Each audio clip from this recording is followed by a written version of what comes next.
Täna on esmaspäev ja päev kisub juba õhtupoole.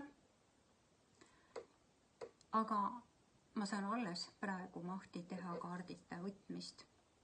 Lihtsalt maatrikssüsteem üritab ennast siis domineerima panna.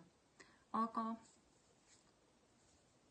inimesena on meil võimalik alati see maatrikssüsteem välja naerda ja teada, et kõik asjad lahenevad.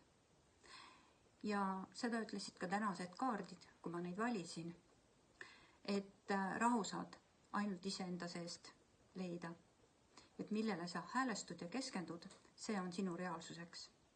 Nii et sa ise valid oma elustiiliga, mida sa enda ellu siis lubad ja kuhu sa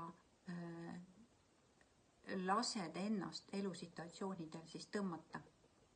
Ma olen kaotanud päeva ajaliselt, aga ma olen leidnud endas rahu ja teadlikkuse. Tean, et absoluutselt kõik asjad lahenevad.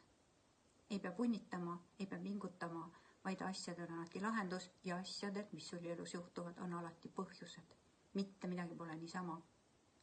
Mõistes neid, hakkavad asjad iseenesest leidma seda nii-öelda lõpplahendust ehk pointi, mida siis oma elus tahad saavutada.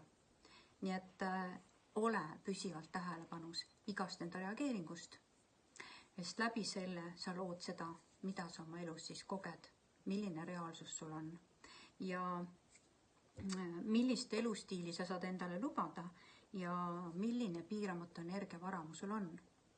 Ja lõppkokkuvõttes teadvustades, et sina oledki see energiavaramu, ma vaatan siin kaarti, siis saad sa seda enda eluenergiat kulutada arukalt ja teadlikult, usaldades sisetunnet. Ja pikemalt kaardite valimisest saad kuulata juba Valguse kanal Marge YouTube'i kanalilt kaardite valimine, siis mis kuupäev on? 24. Selline huvitav päev.